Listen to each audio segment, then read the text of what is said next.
Everybody, hello and welcome. And I just realized, oh, never mind, we're good.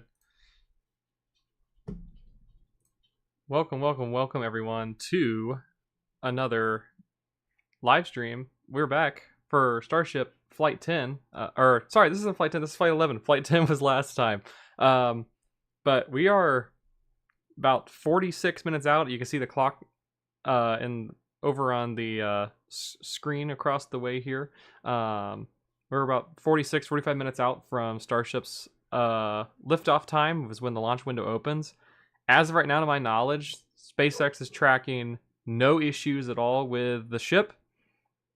So I think we are on track to have an on-time liftoff today at about 7:15 p.m. Eastern Time, 6:15 p.m.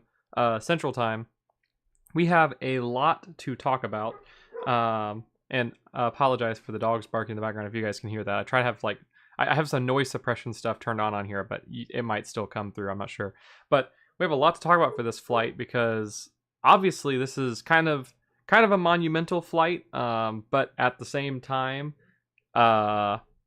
it's also there's a couple things. It's a monumental flight, but it's also kind of like good riddance, see you later type thing. This is the last flight of Starship V2 with the Starship program. As you know, Starship V2 started out with a lot of problems back in January with Flight 7, and they just recently with Flight 10 managed to get all of those problems under control and get things right. And so the big thing today with Flight 11 is going to be seeing if Flight 10 was just a fluke or not. Did they just get lucky on Flight 10? Everything just happened to work? Or have they fixed all the problems and Flight 11 is going to have no issues as well? Now, obviously, SpaceX got a ton of data, I'm sure, from Flight 10 because they finally managed to get the ship all the way down to the landing phase with this V2 version of the ship. Whereas in the previous flights, they were barely able to make it to their main engine cutoff, kind of their orbital velocity. I put quotes on orbital because it's a suborbital trajectory, but they are reaching speeds that are fast enough to count as like an orbital re-entry velocity to test like the heating on the vehicle and stuff and make sure that heat shield's working on Starship. But because Flight 10 was so successful, I'm sure they were able to get tons of data back from that and pour over it before this flight. So anything that may have gone wrong on the last flight, they hopefully have been able to fix it on Flight 11, and we're going to be able to see Flight 11 have the same success that Flight 10 had. Now, obviously, with this being the last V2 flight, this is pretty much just kind of a throwaway mission, I feel like. A lot of the objectives are kind of similar to Flight 10 in terms of like the things they're trying to achieve. But there's also a few things they've changed just to test new things since they're throwing the whole thing away anyways. They just want to kind of experiment and see what they can do with Starship. So without further ado, let's get into that. Give me just a moment here though. I never give myself enough time for anything. I'm trying to go through and make sure my social medias and stuff are all posted, making sure people are seeing the link for the live stream. So let me go in here and see. And once again, I apologize for the barking in the background, if you guys are hearing that. Let's see here. Let me just type this real quick.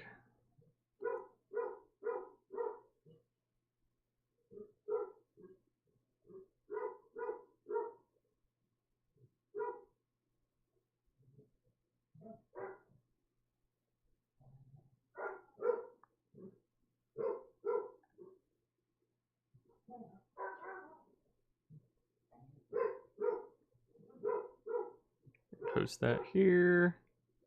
And we're going to post that here as well. Just copy and pasting links real quick. We've got time. We've got 45 minutes to work through this, so.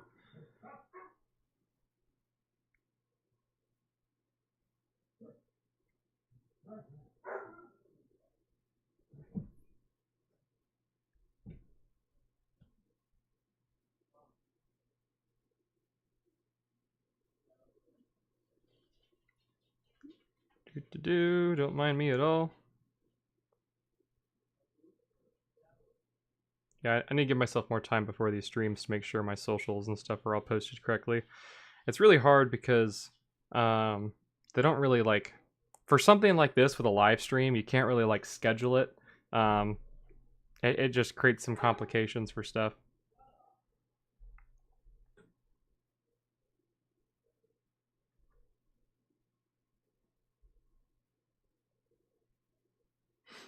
Okay, that should be good. We did get a tweet. When was this? Like, oh, literally like just now. Um, propellant load of Super Heavy booster is underway, so they are moving forward with propellant load on Starship. It seems like going off without a hitch so far. I'm hoping they don't come across any issues.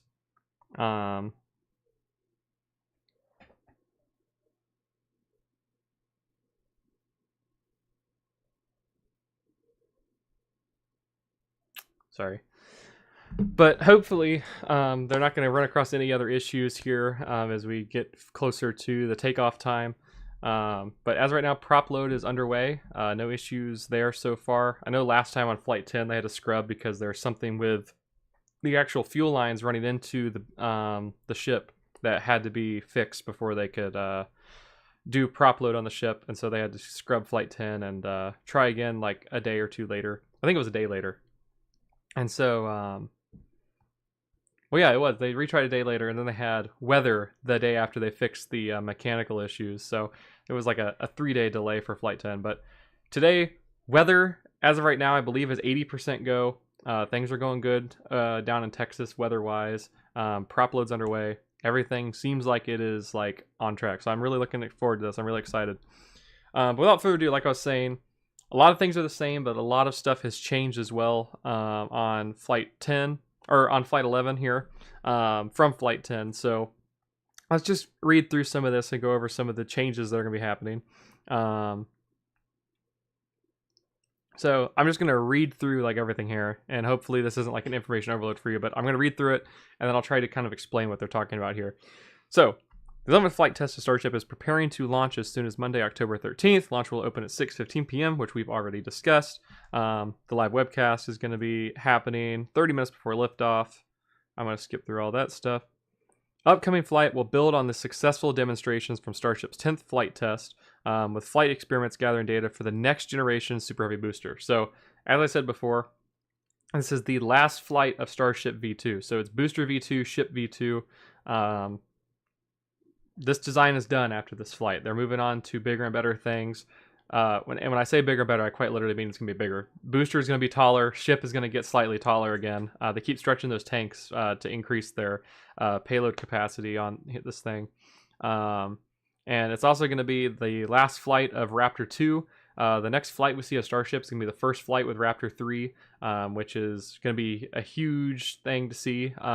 We've been waiting on Raptor 3 for quite a while now, and it's supposed to be like way more reliable, way less parts involved. Like, I don't know if you guys have seen the pictures comparing Raptor 2 and Raptor 3, but it's like day and night, like the differences between Raptor 2 and Raptor 3, how much more simplified the engine is, but it's going to have higher thrust, improved reliability. Like, there's so many things to be excited for Raptor 3. And so this entire flight is basically going to be for gathering data for that next flight. Flight 12 is going to be the first flight of Starship V3. So all the data they collect here and all the data they gathered from Flight 10 is going to go directly towards them improving the system for V3 and making sure that V3 is not going to have the same issues that V2 started out with back in January. Let's see here. Gathering data for the next generation Super Heavy booster, stress testing Starship's heat shield, and demonstrating maneuvers that will mimic the upper stage's final approach for a future return to launch site. So, obviously, SpaceX's future plans with making this a 100% fully reusable system is that SpaceX is aiming to return the ship, the upper stage, second stage, back from orbital velocities. And they're going to catch it out of the air with the launch tower, exactly like they do with Super Heavy booster. And so I'm looking forward to seeing it today because I don't know how noticeable it'll be and how different it will be compared to like Flight 10. But Flight 11, we're anticipating to see some new maneuvers that this ship is going to do before its landing burn to kind of demonstrate like what it would do as it's coming back in to be caught at the launch tower. because obviously the ship is going to be coming in from various angles and stuff after re-entering the atmosphere, based on like the launch profile of where they have to go. And so they need to be able to demonstrate that the ship can reorient itself to be in like facing the correct direction for when it comes back in to be caught by that tower. Because the tower doesn't have like a full like 360 range where it can just spin around and grab the ship out of the air or whatever direction. So they have to make sure they can navigate the ship into the correct spot and then turn it and aim it in the correct direction, so that way when it does that flip, it can just glide right into those chopsticks on the launch tower. So looking forward to seeing that today on the flight. I'm hoping that Flight 11 is going to have like no issues, and we're going to be able to see it get all the way to that landing burn so we can see some of those maneuvers take place. And we kind of get an idea of what to expect in the future with V3 Starship as they start demonstrating these maneuvers and working towards that return to launch site, which as of right now, I think return to launch site could be anywhere from Flight 13 to 15 is kind of what Elon has been saying, with his current estimates, which I have learned to never really take Elon's word for anything, obviously. So because he has very optimistic milestones that he kind of sets for his team, and they never seem to like hit right on the dot with those. So always take his information with a grain of salt, obviously, when you see him post on Twitter. But Flight 12 will be the first flight of V3, so obviously I think they're going to want to do one more. They'll do another splashdown into the Indian Ocean with the first V3 Starship to make sure that's working the way it's supposed to. And then depending on the data they get from that, if they're feeling comfortable, Flight 13 could be the very first Starship to return to the launch site and attempt to catch. If they're not feeling so good about that, they could push it out to maybe Flight 14 and use Flight 13 as another data gathering opportunity and throw away the ship once again. And so, obviously, all very cool stuff that I'm looking forward to with V3 as we work into this. SpaceX works closely with FAA and international air traffic organizations to effectively and safely integrate all launch and re-entry operations into the airspace. During Starship Flight 10, the FAA reopened all affected airspace within 9 minutes, with some portions reopening within 7 minutes, and there was no meaningful disruption to air traffic. So, positives of Flight 10, not having any crazy issues like Flight 7 and Flight 8 had, where they had to like redirect flights in all different directions because there's literal rocket debris raining down on people. Not on people, but into the flight paths of these aircraft. So we're moving in the right direction, obviously, and I'm hoping we can keep that streak going today. The booster in this flight test previously flew on Flight 8. I forgot to mention that this is booster 15-2. It is the second time this booster will be flying. It's going to be the second time SpaceX has reused a booster. There are 24 Raptor engines on this booster that are being reused. I believe that's way more engines than what... I can't remember on... because Flight 9 was the first reuse of a super heavy booster. And I cannot remember the exact number of engines they had reused, but I know it was way less than that. They had very few engines that were actually being reused on the booster for the first reflight. And so seeing 24 flight-proven Raptor engines on Booster 15 means SpaceX has gathered the data and they were comfortable with reflying these Raptor 2 engines for the first time, like in large quantities, just to show that like we can fly this thing multiple times and not have an issue. And so I'm hoping that with all of these engines being reused, we don't have any major issues with engine outs or anything. I'm hoping that Raptor 2 is reliable enough that we can fly them a second time and have all 33 engines going all the way up to stage separation.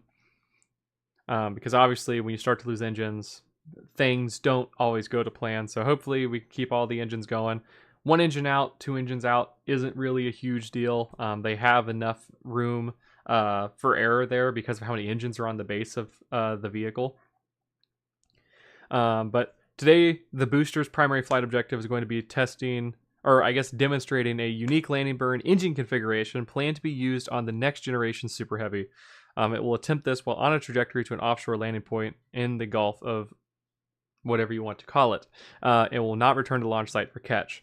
So Obviously, for boost back, it's going to ignite all 13 engines to change its trajectory and bring it back towards the coast of Starbase, but it's not going to come all the way back to the launch site. It's going to land a little bit offshore, so that way it's not causing any risk to life or anything, or risk to property, anything like that.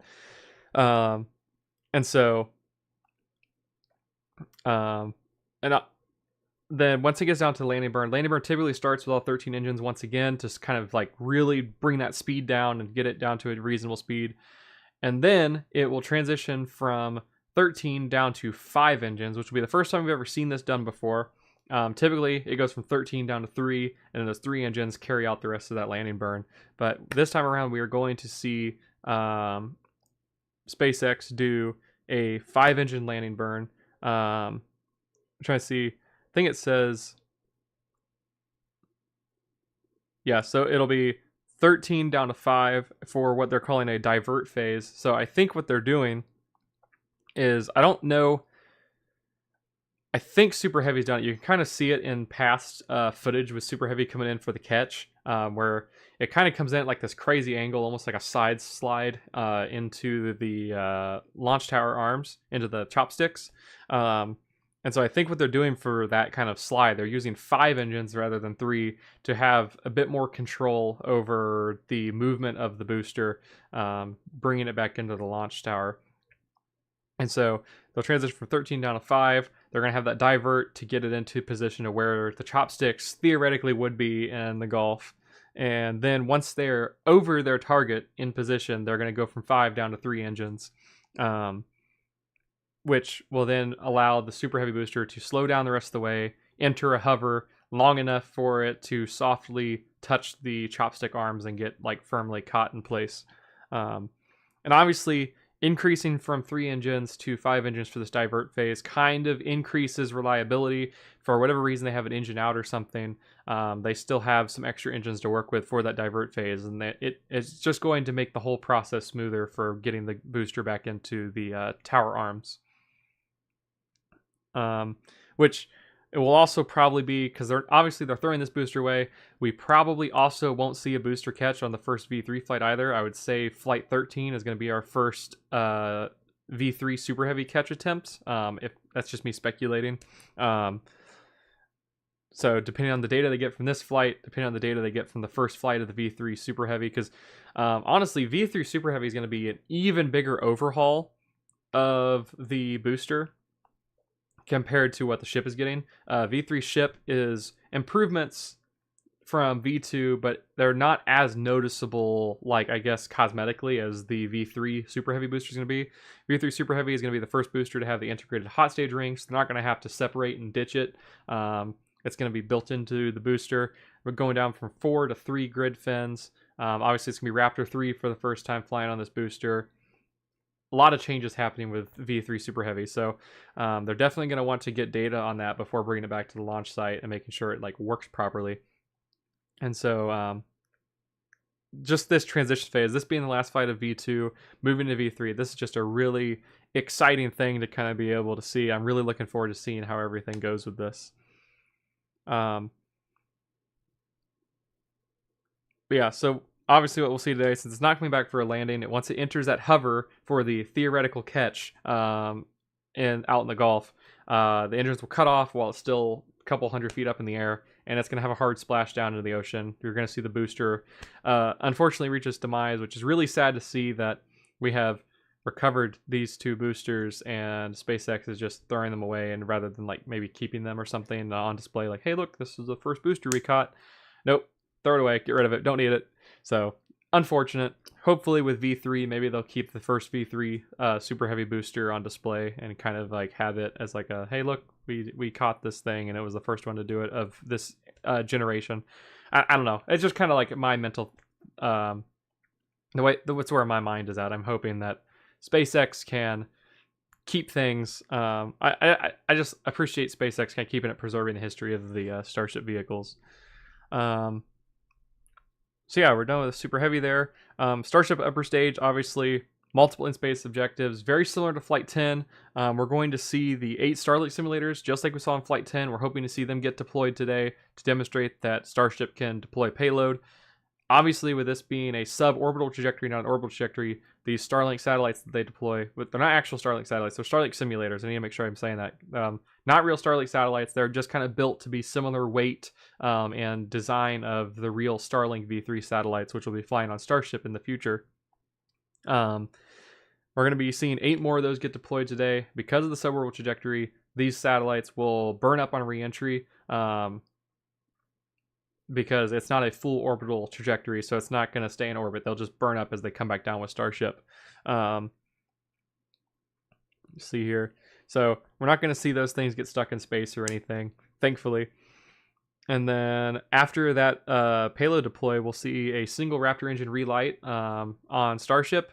The upper stage, the ship part, we'll see an engine relight to demonstrate a deorbit burn. Obviously, it's not actually in orbit, but they need to be able to show that Starship can maneuver itself, basically point its butt in the direction it's moving to slow itself down and change its trajectory so that way it can re-enter Earth's atmosphere. If it really was in orbit, because if it really goes in orbit and then Starship fails to do a engine relight in space, there's going to be some big issues there because it's going to be a very large piece of debris just kind of stuck there in space. And SpaceX, I feel like Starship is so big that SpaceX would have to think of a way to get that thing back down. They can't just leave something that big in orbit because I feel like it would cause a lot of issues for stuff that's also up in orbit with Starship.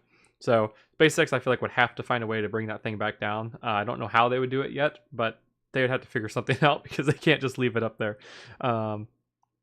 Yeah, so we'll see the Raptor engine relight, and after that, we're going to see Starship get into its belly first orientation, and it's going to come in for reentry.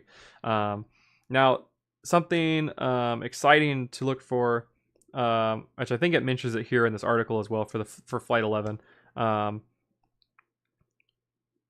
Something different with the heat shield, some improvements. Last time on Flight 10, they were testing a bunch of different heat shield experiments with like metal heat shield tiles and stuff.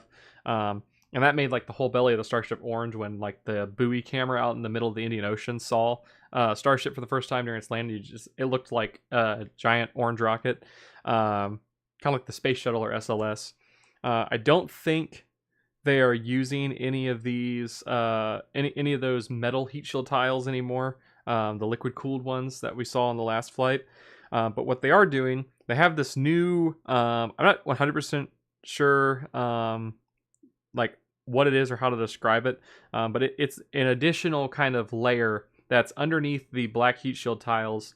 And they've they've nicknamed it Crunch Wrap. I don't know where they got that name from, why they're calling it Crunch Wrap. But it is basically, you'll see on some of the close-up views once the stream starts, which it may have already started, I'm just ignoring it. But you'll see on when you see the close-ups of Starship's heat shield on the SpaceX stream, there's going to be like white outlines around all the heat shield tiles, which is kind of different from what we've seen in the past. So this Crunch Wrap is essentially a gap filler between the heat shield tiles to prevent plasma from getting in between the heat shield tiles and burning through or causing like heat shield tiles to fly off during reentry, anything like that. So hopefully improving the reliability of the heat shield, allowing them to bring it back down with minimal heat shield tile loss as possible so they can turn it around. And obviously future goal, having this thing being rapidly reusable, you want to be able to catch it, put it back on the pad, refuel it, and go again. And so if you can get the ship back with like literally no tiles missing, you're going to be able to turn that ship around way faster than if you have to take it back to the factory and put new heat shield tiles on it and then bring it back to the launch site. So this new Crunch Wrap kind of gap filler in between the heat shield tiles is going to be really exciting to see how it works. Even without it, which I don't know, I'm pretty sure the last flight didn't have the Crunch Wrap gap filler, but the heat shield worked really well on the last flight. I think they barely lost any tiles on the last flight. So definitely looking forward to seeing how well it works on Flight 11 today with the additional improvements made to the heat shield. Obviously, with every flight that SpaceX does with Starship, it's pushing the ship further and further into being more and more reliable. We can see that the booster is already, I feel like, extremely reliable. We've been able to have, ever since, I would say, Flight 4 was kind of the first big super heavy, like everything worked on super heavy. Ever since Flight 4, we've just seen nothing but success with Super Heavy. And so it's already a very reliable system. I feel like they could totally keep flying V2 Super Heavy if they wanted to for some reason. So I'm hoping that that reliability carries over into V3 Super Heavy as well. But every single test they do, gathering all this data, is just to further improve the system and make it more and more reliable. And we're going to see one day, and there goes my camera, I just watched my webcam disappear on me. We're going to see one day Starship flying even more than the Falcon 9 is. The Falcon 9 is already probably the most reliable rocket flying in the world today, flying 3 times a week, being reused over 30 times now. I think some of the boosters are up to 30 now with their reuses, and I don't think there's any plans on retiring them from the fleet yet. So SpaceX is going to keep refurbishing these things and flying them over and over again. And Starship, the ultimate goal of Starship is to make it even more reliable than Falcon 9 and quicker to turn around, fly more frequently. So that's the whole goal of these test flights. I know a lot of people kind of give SpaceX crap because they see so many booms and stuff, and the media kind of only covers the booms and the failures that SpaceX seems to face. But all of this is working towards Starship being a perfect vehicle. And once Starship is flying perfectly and doesn't have any issues, you're not going to hear about it anymore. Media is not going to talk about it. They're not going to make fun of it anymore. No one on the internet's going to know what's going on with it because they're not paying attention to it. They only care about when it fails. And so I'm really looking forward here as we move into the V3 ship. So I'm hoping that V3 has really solved all these issues that V2 has been facing, and we can see like an improvement to like so many systems, and it's just going to fly without a hitch and just keep working and working and working and stuff. But we're going to end my rant there. I'm pretty sure I've gone through everything, all the big changes that have happened here with Flight 11, the objectives they're reaching for. So let's go ahead and check out the official SpaceX stream. I'm going to go in here and make sure that it's actually running.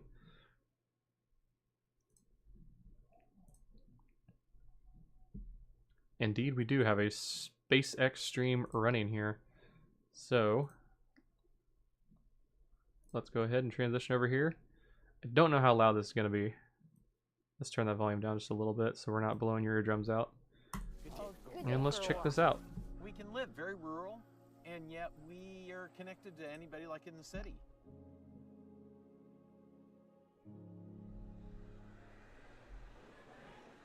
And I'm happy to report that Wendy and Sean are still Starlink customers today. So in just over 5 years, we've added dedicated services for aviation, maritime, RVs, and rail, and have expanded our emergency response capabilities. We've activated high-quality internet for millions of people. Sounds like they're talking about Starlink right now. The most remote places on Earth. I want to see the Starship. Where's Starship? Counties and tribal governments to offer online access to education, telemedicine, and many other critical services, in some cases for the first time ever. And yet, a third of the planet continues to go without access to reliable high-speed internet, so there's a lot more work for us to do. But Starlink was designed from the very beginning to meet these needs. And as each new version of Starlink comes online, the constellation's capacity and performance increases significantly. The larger V3 satellites that will deploy from Starship will bring gigabit connectivity to users and are designed to add 60 terabits per second of downlink capacity to the Starlink network. That's more than 20 I'm super excited for V3 added with every V2 mini launch on the Falcon 9.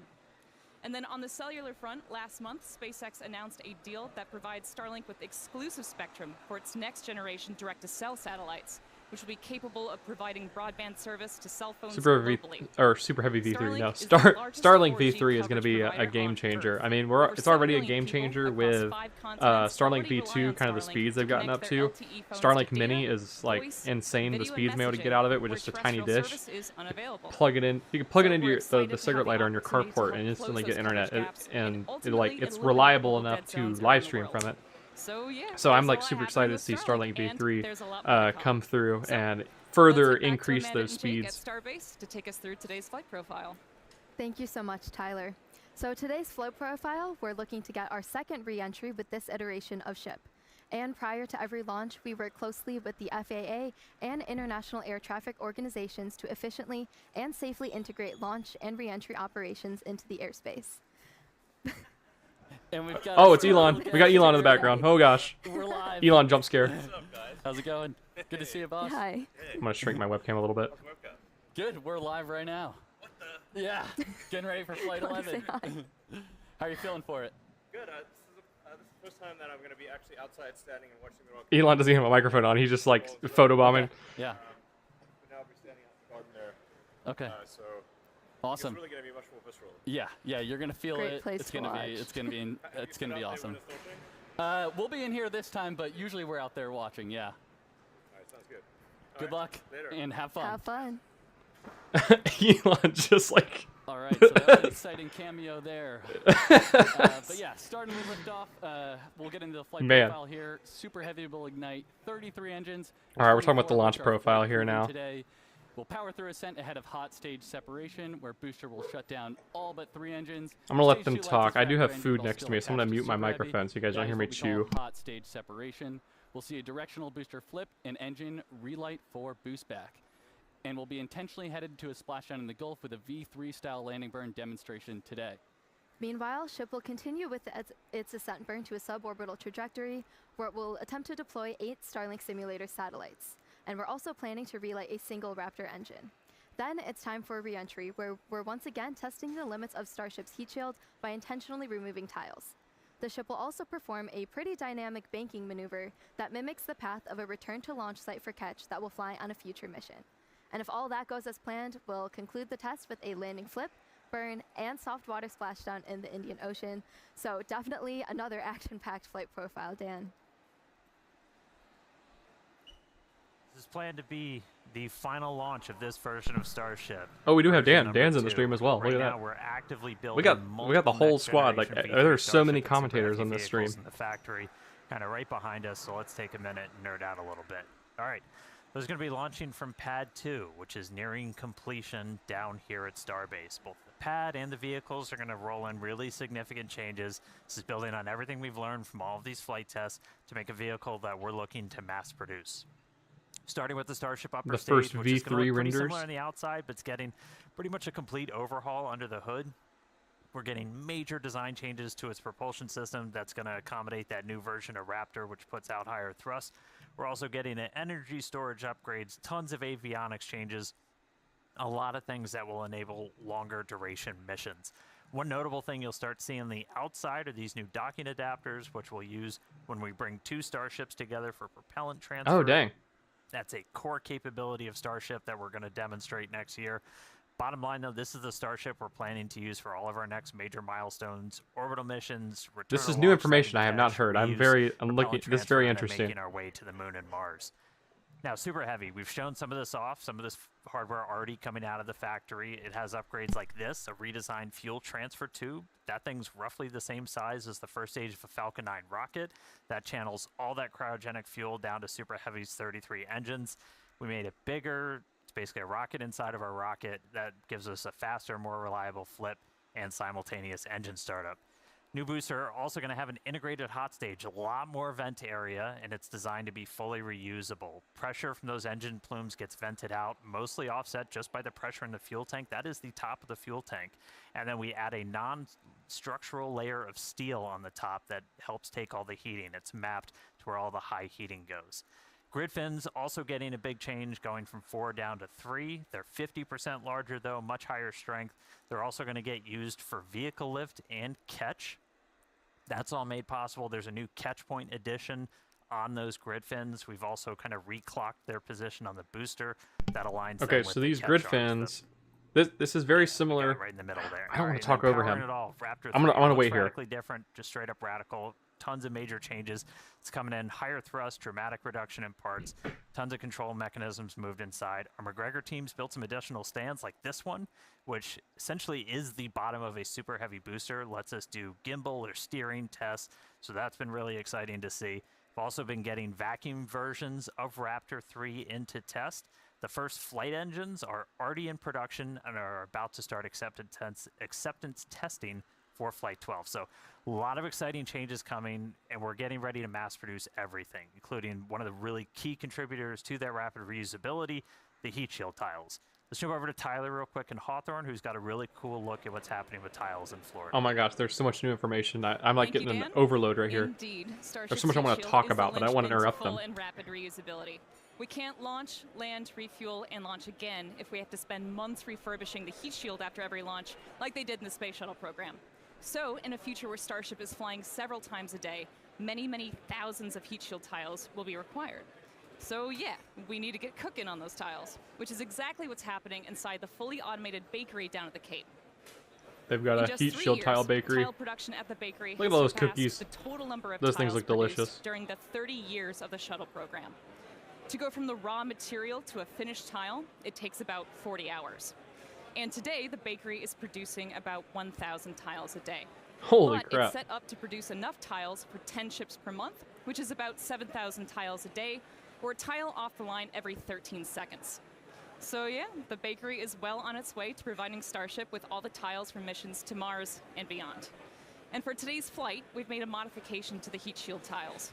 Dan, do you mind filling us in on what's being referred to as the Crunchwrap tile? Oh, they're talking about Crunchwrap. Absolutely. I always love to get to do a little show and tell. So we've got thousands of these heat shield tiles covering Starship. Now they're kind of all next to each other. There's a small gap in between all of them. You got to leave a little bit of space as that metal underneath will expand and contract. That way they don't crunch into each other and start breaking. However, that lets some of that plasma kind of seep through, and we see really high heating on the sides and then down on the metal. To help fix that, we have this, the Crunchwrap that everyone has heard about. So we take essentially that's called Vulcan felt that we then wrap around. And so as these tiles are next to each other, you've got a small bit in between that's going to help offset that heating. It's just one of the ways we're continuing to iterate on this heat shield, getting towards rapid reusability. Hopefully it's going to help Starship live Moss.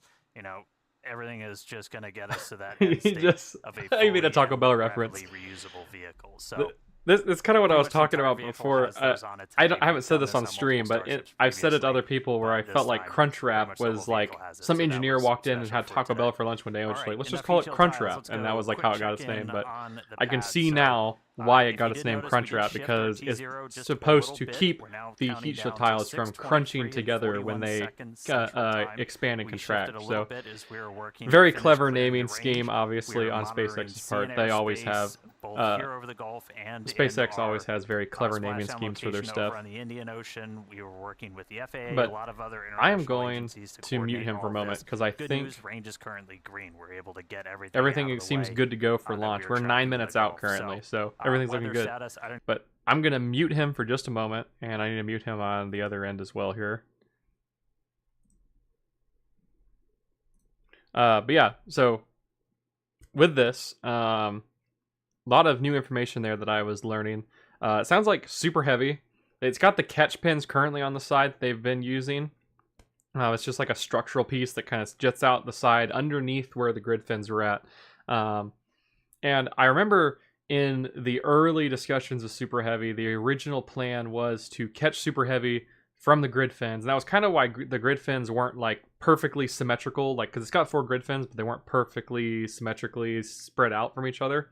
And so the original idea was that SpaceX was going to catch Super Heavy from the grid fins on the chopsticks. And then I guess something made them realize that they were not going to be able to do that with the current design of the grid fins.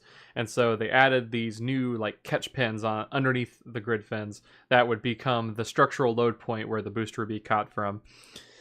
And so it seems like now Super V3, they're moving back to that idea where the catch pin is actually integrated into the grid fin itself, and the booster will be landing on the 2 grid fins that jet out the side for the future catches. So that's going to be exciting to see, is the actually like the physical grid fins themselves being like the catching point.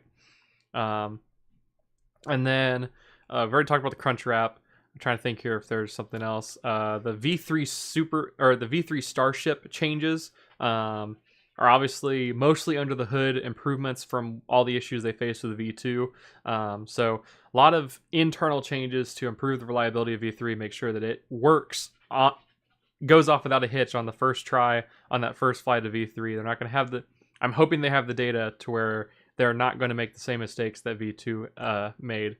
So a lot of internal changes, but one of the big things on the outside that I saw, they mentioned docking adapters. And so it looked like there were 4 pins that kind of flip out, and they're going to be designed to actually dock with other starships for on-orbit refueling. And so that's obviously like the big thing with Starship. because of its the payload that it needs to be able to haul around from the moon or to Mars. Once this thing gets into orbit, carrying 100 tons of payload into low Earth orbit, it's going to have the majority of its fuel drained out. So they're going to have to refuel this thing if they want to push that 100 tons further out to the moon or further out to Mars. And so, in order, the big challenge to overcome is on-orbit refueling, being able to transfer propellant from one vehicle in a zero gravity environment to another vehicle in a zero gravity environment.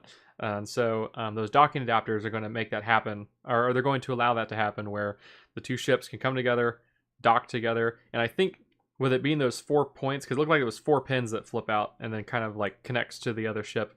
And so those 4 points will allow stability, so there's no like weird like twisting or anything, I guess, when the ships dock together.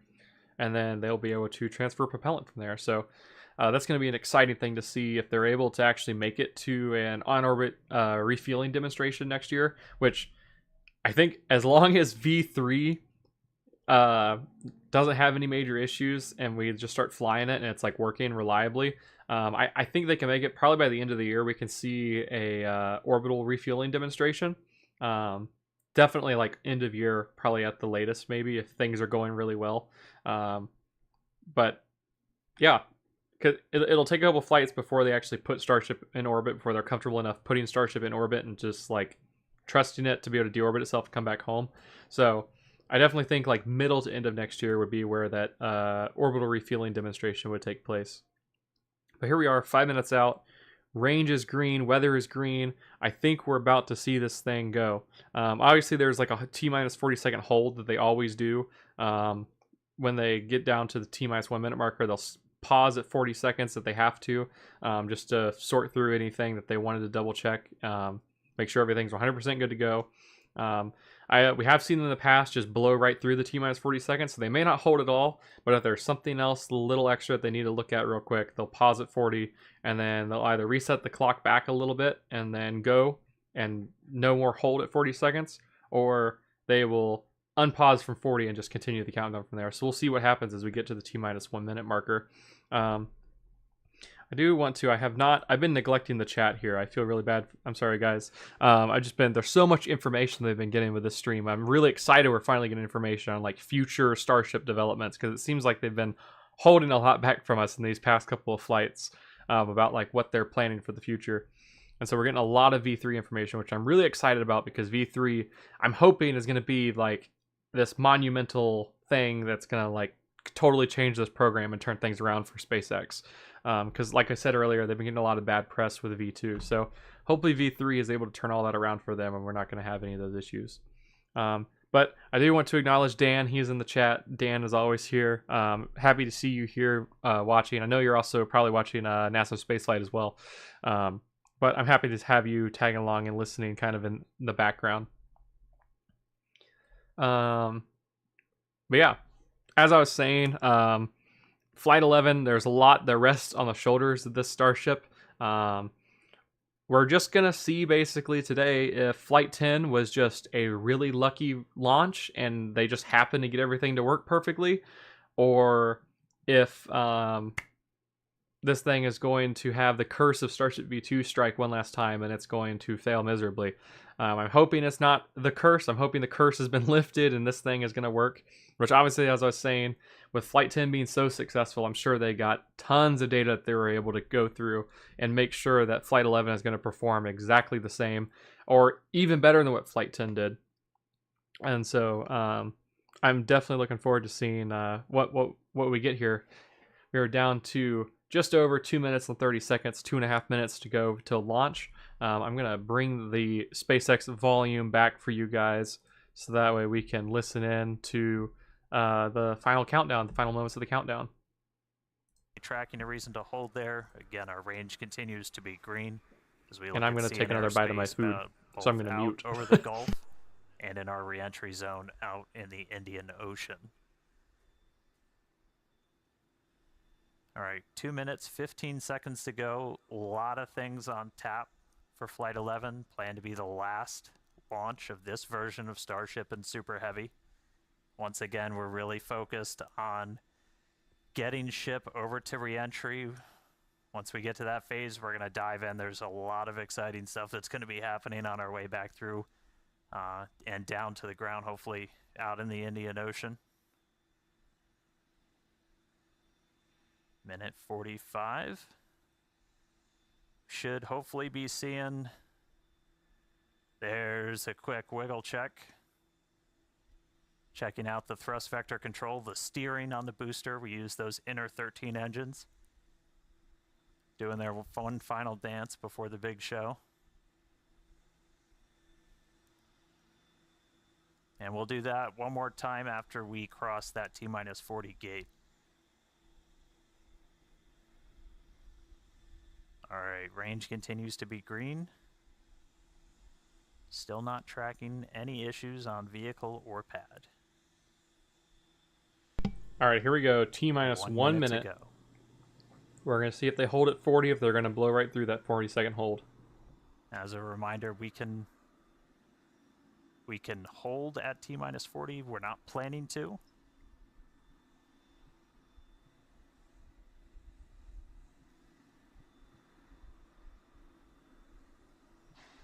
All right, blowing right through that T-minus 40 hold. T-minus 40. Let's do this. Let's see it listen fly. in. Flight Director Ty Huntington back in the seat.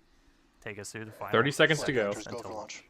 Flight director is go for launch. We got 25 seconds to go. Super Heavy, 15, flying for its second time. Being is the second Super Heavy booster to ever be reused, reflown. And it's obviously going to be its send-off today. So we salute 9, Booster 15 on its final flight 7, here. 6, 5, 4, 3, 2. Here we go, deluge. Those engines are up. All 33 going. And we've got liftoff. Go Super Heavy, go Starship. Thanks for all the historic flights, Pad 1. Off it goes. And so I do want to mention, I forgot to mention this earlier as well. This is the... That is loud, wow. At least in my ears it is.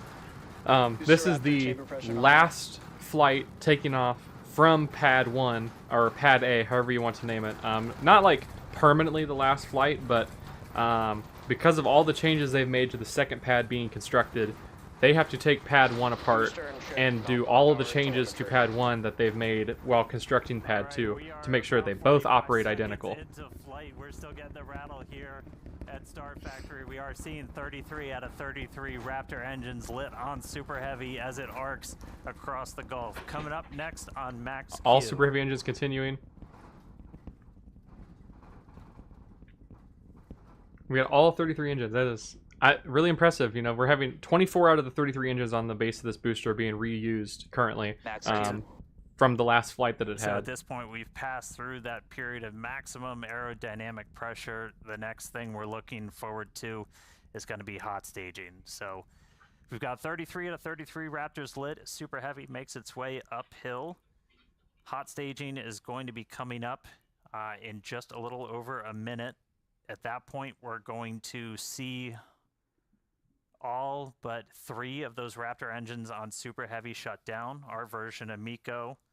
Most engines cut off instead of main engine. And then after that, we're going to release the clamps that are currently holding Starship to that hot stage adapter. It's then going to ignite its 6 Raptor engines to push it away from Super Heavy and then start making its flight uphill.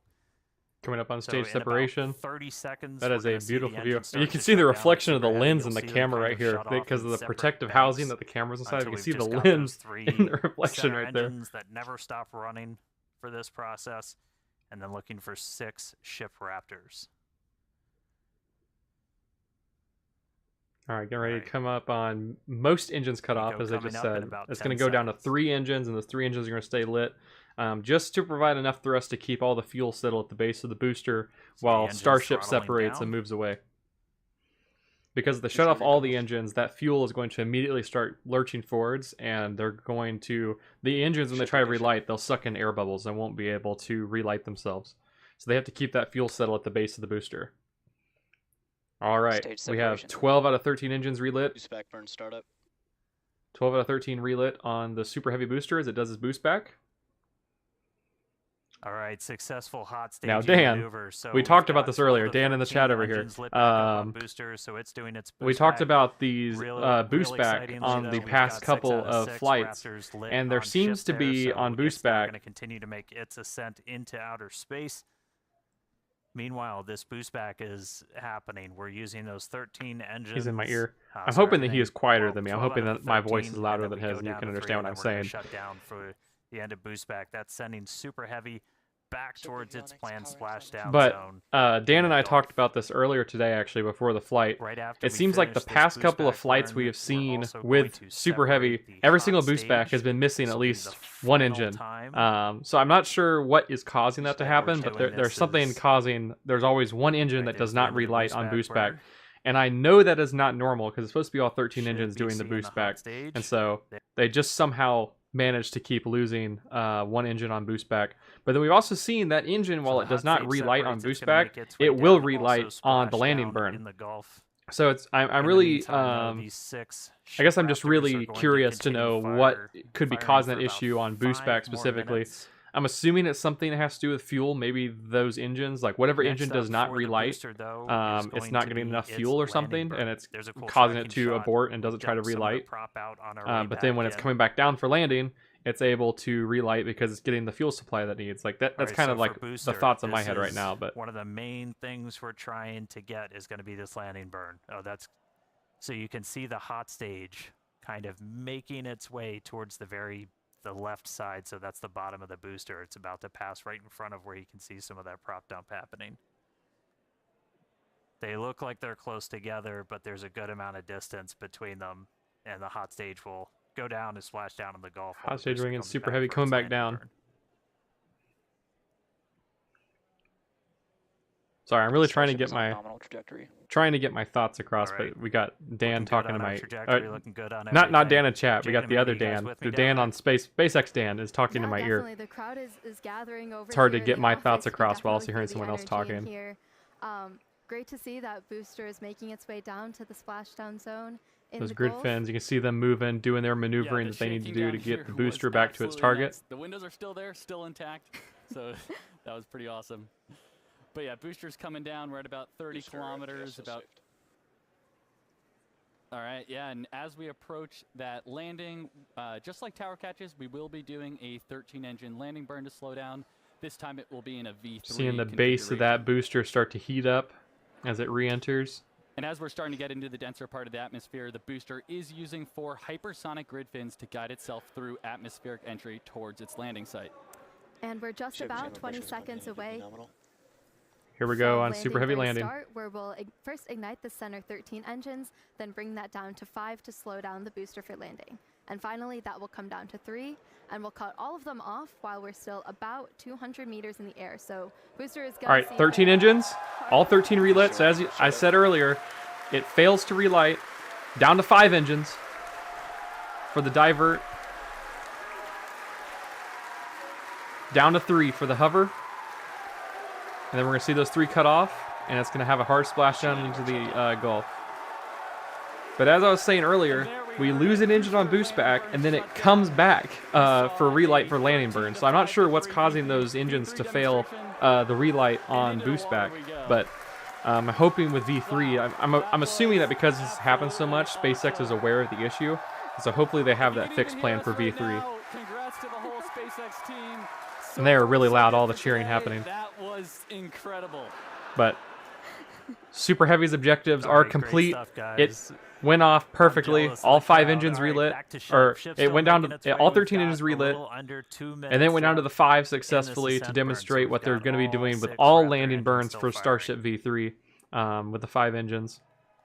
So And, the next major milestone we're onto gonna the be ship looking now. For is Seco. That's our second. So we're moving stage up. engine We're cutoff. hoping to That's, get to second engine should be cutoff for coming Starship. right at about 8 minutes and 58 seconds into flight. So we've got about a minute. Once we get to 20 second engine still to cutoff, we go. can move into those really major Really milestones cool of to getting see that Booster payload go through deployed that, and getting that engine that relight. landing burn. That Just was all one of the our, big like, things we saw in really Flight 10. key But demonstrations we have to wanted reach try and second do engine today. cutoff. We have to reach Is main engine that's cutoff on the mimicking what ship we're gonna be in order to achieve those hopefully goals. doing. Oh, we just got our sonic boom. Sounds like from the booster coming back.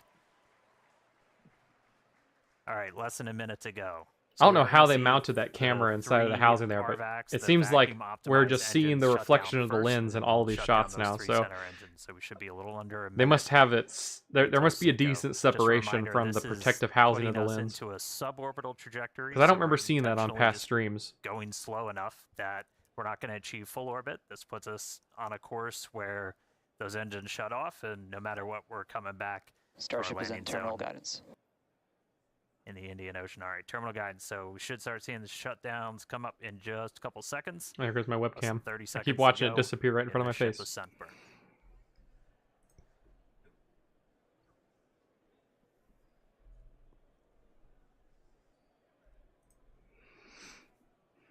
All right, RVACs have shut off. All right, here comes main engine 3 cut more off. to We got go. the 3 RVACs are down. Now we just got to get the 3 center engines to shut down. Ship engine cut off. And there's ship engine cut off. First milestone of this. We are through. Now Starship just has to maintain its orientation. We're going to see it. It will start to reorient itself. We're going to watch it Alright, maneuver itself all to ship point itself Raptors have in the shut correct down. direction for the Starlink simulator deployment. You just heard nominal orbital insertion, so we are on the path that we wanted to be. So we've got a ship back in space, a whole lot planned for it, lots more still to Those come. flaps Great seeing unlocking Super now, Heavy starting make to its do way the some water. But I'm maneuvering. excited to see what ship can do in space. How's everybody doing down there?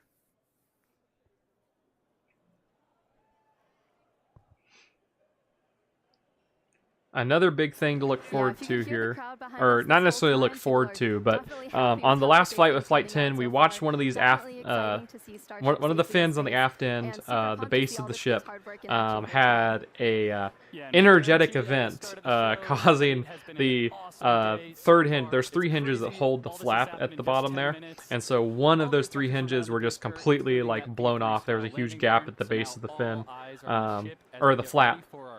But the flap continued working with like no issue at all, and it just like kept doing its thing. And so I'm hoping that SpaceX has solved whatever issue caused that event earlier on, and we're going to be able to see no flaps get blown up or anything, and they're just going to work the way they're supposed to, because they have solved the issue of burn through.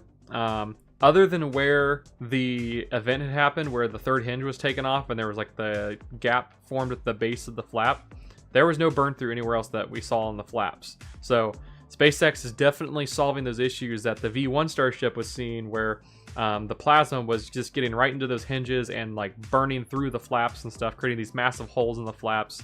And even though V1 was still able to maintain control of itself, surprisingly, those flaps were still able to do their thing after those holes are burnt through. You cannot reuse a ship that has holes burnt through it. So they've solved the issues of being able to get the flaps through re-entry without burn through. And it seems like the heat shield tiles as well are just becoming more reliable. So, and not more reliable in the sense of not falling off the belly of the booster and creating large gaps for plasma to potentially burn through the fuel tanks or anything like that. So definitely looking forward to seeing those flaps work on re-entry today as well, making sure there's no burn through or anything happening. And if there is burn through, I'm sure SpaceX is going to have a solution for it to make sure it doesn't happen on V3.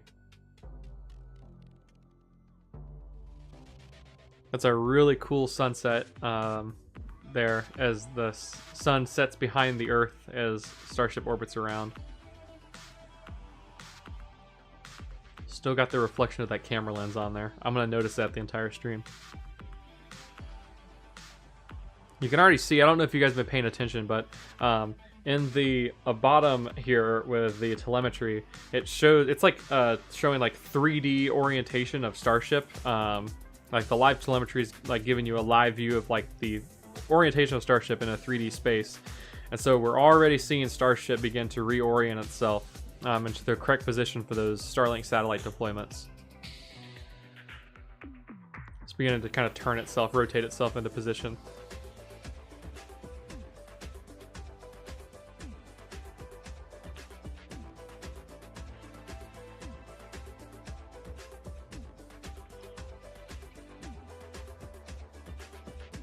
Oh, you're starting to see, you can see some lights there, city lights down below the ship as it passes into the nighttime zone.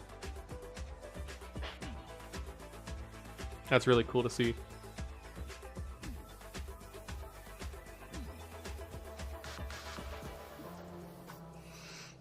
Glance behind me to see like if it's light outside. Like obviously it's not passing over where I live, but I wonder if that's like those are the islands out towards Florida. You got the Florida peninsula as well as all the islands that are south of Florida that are probably passing over right now.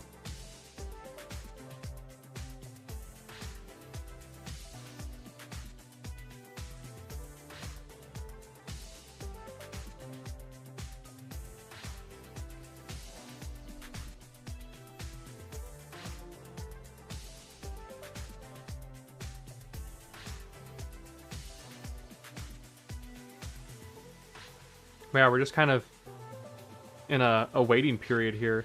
I can see, you can see payload deployment appearing down there. The text are starting to fade into view. So it's coming up pretty quickly because Starship is already in position. So I'm hoping we're going to get those internal camera views. You're going to see that payload door slide open. And then we're going to start seeing those Starlink simulators start to get spit out. Because we have actual like test objectives, like there's things that Starship is doing between launch and re-entry, whereas like V1 Starship was literally just throwing it into re-entry, and there was like a long waiting period between then and there. Now that there's like objectives that are taking place in the middle, they have to kind of cram those into a really quick succession because they only have roughly like an hour to do everything because of how quickly Starship is moving around the Earth, and so they got to get those Starlink simulators out of there so they can get ready for the next objectives after that, leading into re-entry. Because they don't want to be dropping these satellites at the same time they're hitting plasma. So, payload deploys gonna be coming up here fast. Oh, got a cool 3D. I think it's the first time we're seeing this map of Starship, kind of like a graphic showing the direction Starship is moving in. I know they do this with the Falcon 9 flights, but I've never seen them pull up this map for Starship.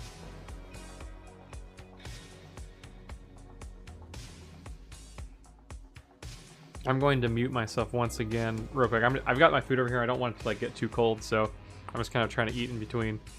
I very poorly timed everything today with this stream. I fixed my dinner and posting stuff on social media like all at the exact same time that the stream is supposed to be happening, so kind of like trying to juggle a bunch of stuff all at once. Leading up to payload deploy here, I'm going to actually turn off my webcam so I can eat. I'm going to mute myself so you don't have to hear me chew, and I'll just let you guys listen in to the SpaceX stream. If you're just now joining us, where the heck were you? But we are getting ready for payload deploy. That's going to start once we get the payload door open. That should be happening, or at least starting, within the next minute or so. It's been a really cool flight so far. Quick look inside the payload. We've got 8 Starlink simulators getting ready to make their way into outer space. But great flight so far. Booster able to make it all the way to its splashdown and landing burn experiment, so that was really exciting to see. We got ship on orbit, nominal orbital insertion, so right in the money with its trajectory. And now we're ready to start tackling a couple of in-space objectives. So next up, we are currently venting down the nose cone, essentially the payload area of Starship, as we get ready to open up this payload door. We were able to do this successfully for the very first time on our last flight, on Flight 10. Oop. Hal got ahead of me. Looks like he's opening up the payload door already.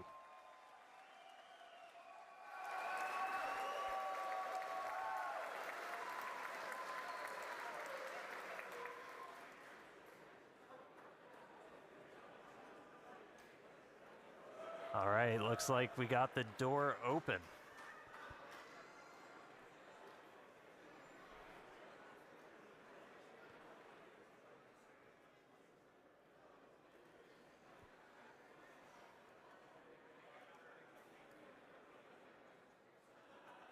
All right, so payload door is open. Next up, gonna be to start deploying these Starlink simulators.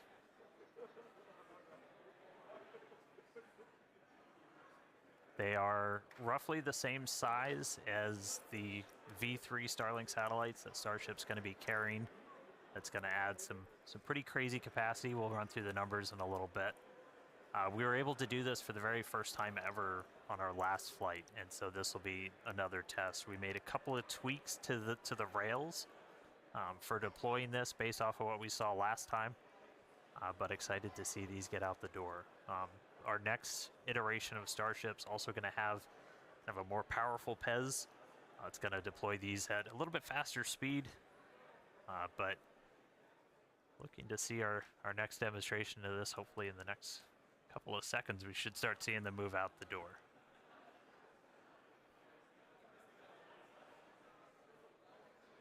I mean, that view on your left, so you're basically, that would be if you were sitting at the very top of the nose cone looking down. So there's kind of a short stack. There's 4 on either side, so 8 total.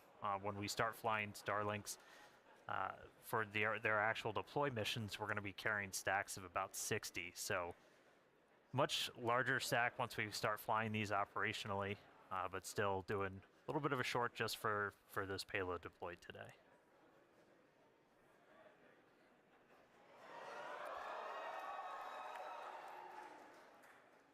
Looks like we got a little bit of movement there, Dan. Coax it out. Get it moving, Jake. There we go. All right, first one going out.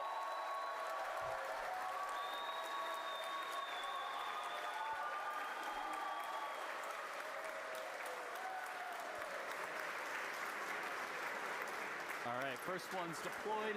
Getting ready for the second one here. We do a little reset back to the center position. Yeah, it takes about a minute for each one.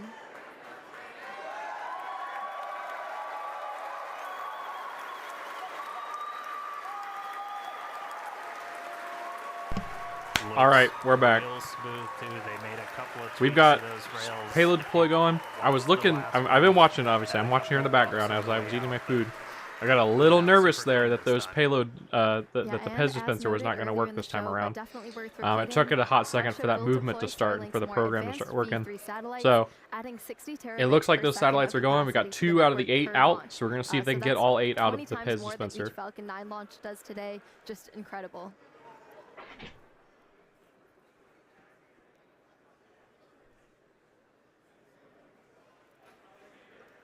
Yeah, and anybody that's Here been we go, following satellite number Starship, 3. You know, Starlink's kind of the MVP for these flight tests, where it's not only giving us the views we're seeing right now, but also just real-time data through every phase of flight. So we've got a couple dozen cameras on Starship. We've also got a bunch of cameras spread across the globe, including out in the Indian Ocean, where we've got our fun buoys floating. There goes another one. There goes satellite number 3. There it goes. A little bit of a pause. I would get nervous seeing these pauses, wondering if there was something that happened with like the PEZ dispenser, if it got stuck or if the program glitched and stopped working, whatever was happening there to make it work. But yeah, there goes number 3. And they were mentioning as well that there have been further improvements made to ignore the scratching in the background. I got my dog wanting to come in the room. But they've made further improvements with Starship V3. The PEZ dispenser is going to go into the V3 Starship to make the system work even better than what it is right now. It'll work faster, it'll be smoother. So yet another thing, more information being dropped on us about Starship V3 coming up on Flight 12. All stuff to look forward to in the future for Starship. Terminals on the outside of Starship, he uses that to talk to the constellation, and through that we actually get about 120 megabits of bandwidth for our downlink. That's our real-time HD video, all of our telemetry. So it's not just kind of giving us these cool views inside, but it's giving all that engineering data in real time, including re-entry when normally a plasma layer builds up and blocks you out. Starlink, powerful enough of a frequency that we're able to kind of punch through that and still get that live view.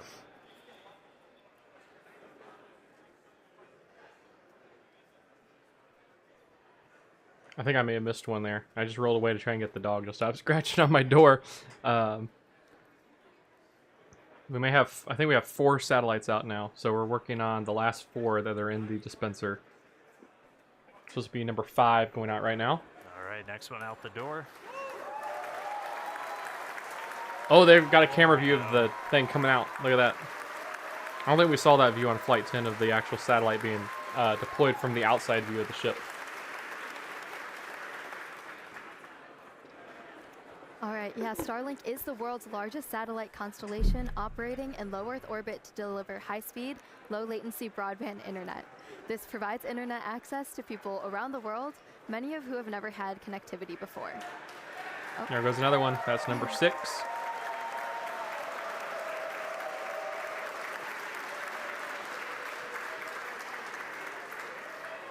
Right, today Starlink serves more than 150 countries, territories, and other markets with over 7 million active customers and counting. To meet the global growing demand for high-speed internet, SpaceX expanded its factory over in Bastrop, Texas, which is just outside of Austin, and also I believe introduced there are Starlink 2 Mini more to as well go. as an 2 more upgraded version satellites. of the I could be Starlink wrong. standard kit.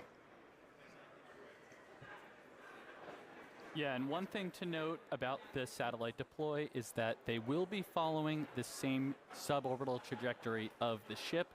So these dummy sats will not be going in orbit. We do expect them to burn up on re-entry.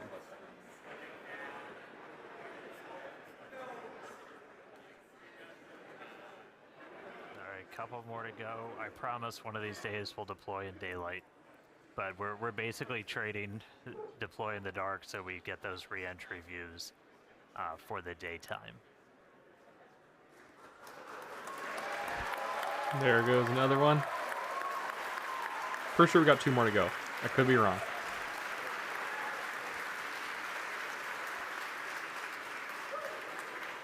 Well, that was the first to last, so I think that's gonna be the last satellite to go. I lost track there when I looked All right, looked think we away. got one more to go. Yeah, Dan confirmed. 1 more to go. SpaceX Dan confirmed. And there it goes, on out of the payload dispenser. All right, so we've had another successful payload deployment demonstrated on Starship, just like on Flight 10, which was the first time they demonstrated the PEZ dispenser working. We've got another successful PEZ dispenser deploying simulator satellites this time, but in the future it will be real satellites. All right, now with payload deploy complete, Starship will now close its payload door and continue to coast around Earth to the Indian Ocean. So now we should still see have a that door ton of start to major close, events the come payload today, door start to including close Raptor there. Relight at about T plus 37 minutes.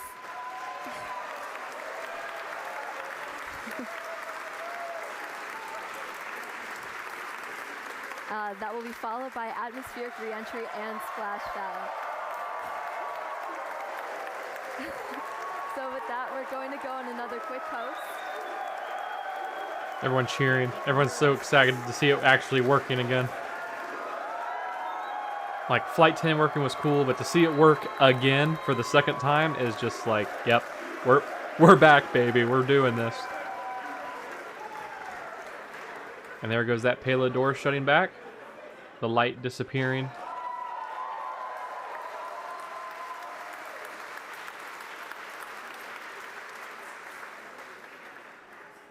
All right, with that payload door closed, we're gonna sit tight, enjoy the views, and enjoy the space jams. Again, we'll be back in just a few minutes for Raptor Relight, and then head back for reentry.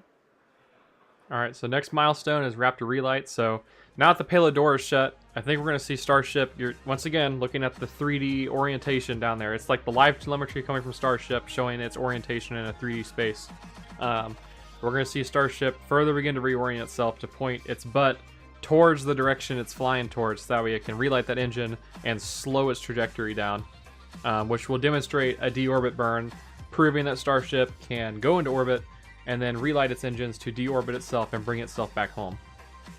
Because we do not want to have a giant piece of space debris as big as Starship stuck in orbit. That would not be a good day for that to happen.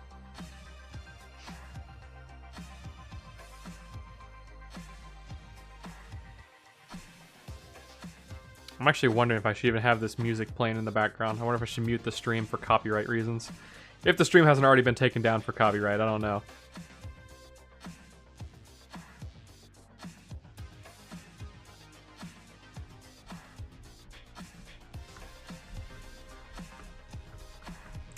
Dan's in the chat. I'm sorry, Dan. I feel like I've been neglecting you this entire time. I've just been like really honing in on the launch here. I wonder if that's Tampa Bay or Miami. I'm not 100% sure what we were seeing. I'm assuming because those islands and the southern tip of Florida and those islands are so close together, it could have been either one. but definitely probably the Florida Keys or like the Bahamas down there, those islands south of Florida. What if those black boxes are cameras?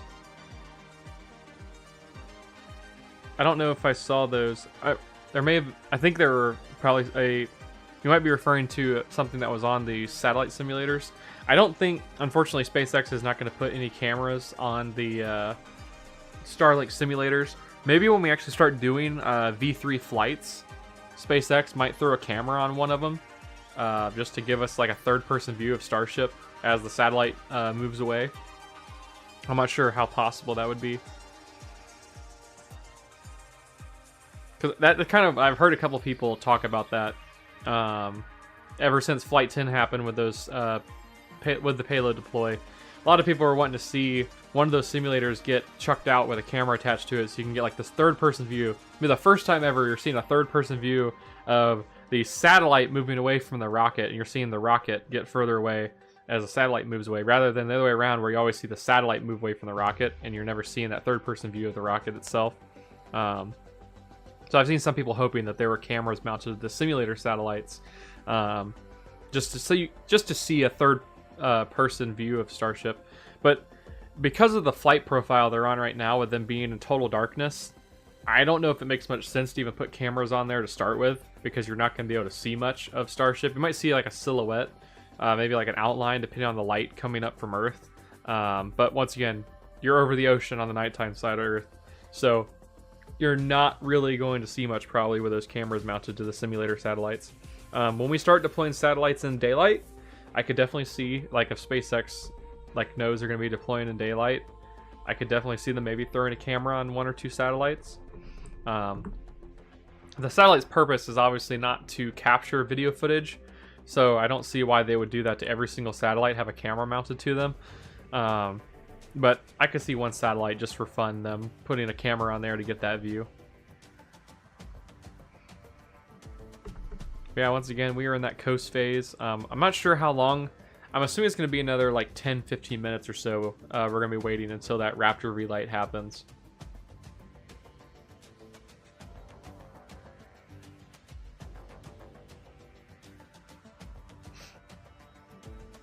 But we're just cruising right now.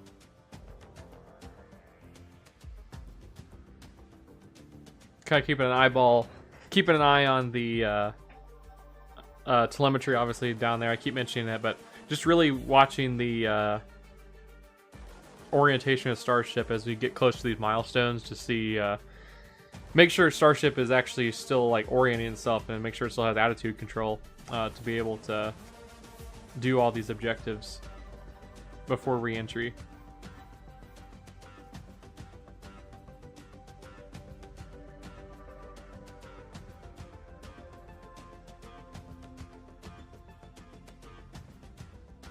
I'm pretty sure we got some movement on it, because I think it was pointing like more outwards. Like there, when Starship deployed the satellites, it's pointing like out away, and it was deploying the satellites ahead of itself. I guess that way they kind of like get separated and spread out enough away from Starship before re-entry, so there's no collisions happening. But it definitely looks like it's rolled back over, kind of into like a belly orientation. It's like laying on its belly now. Based off of like the orientation, it looks like. So it's trying to flip itself around for that relight, prepping for that.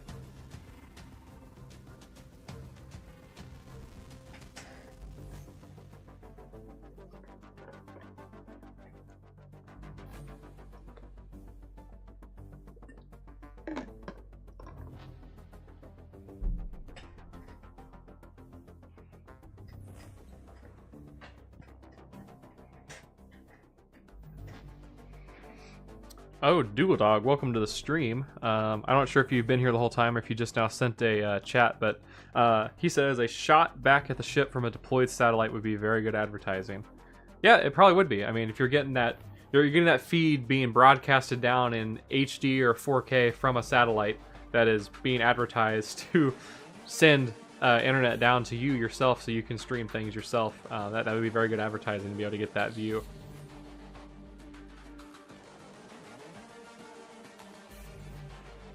And then obviously you're seeing the ship from that third-person perspective. Sorry, I got scared for a second. I'm seeing the there's like it looks like smoke or like vapor or something that's like moving past the cameras on here. And I don't know, that's like very repetitive. It doesn't look like it's doing that. It looks like it's doing what it's supposed to.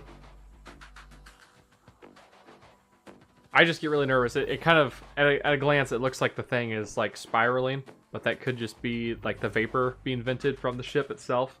Because the telemetry itself is not reflecting the ship rolling out of control.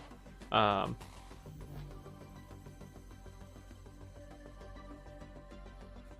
it's just too dark to tell anything. The telemetry is showing a much different thing than what like visually my eyeballs are kind of telling me is happening. So we're gonna trust the telemetry.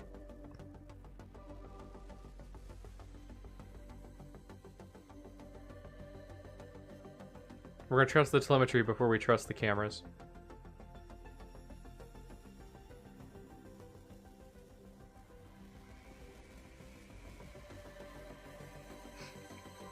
And Dougal Dog says, I've been here all along just watching. Thanks for streaming. I'm happy to.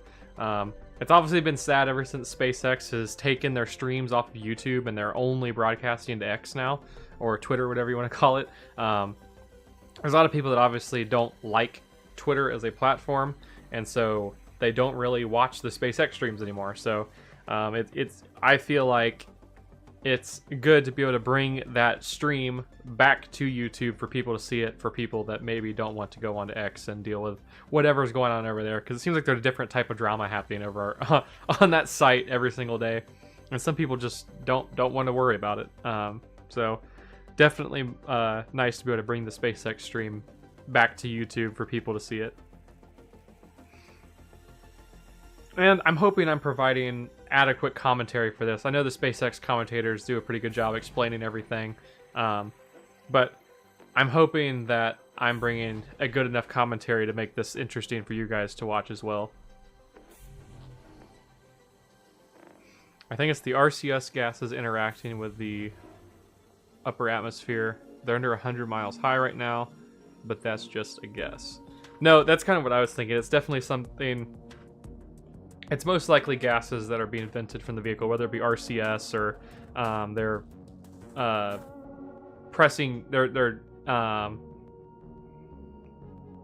depressing gases from the tank to make sure they're maintaining proper pressures inside of the fuel tanks. Welcome back, everyone. If you're just joining us, you did miss some exciting stuff because Starship successfully deployed its second ever payload, 8 Starlink simulator satellites.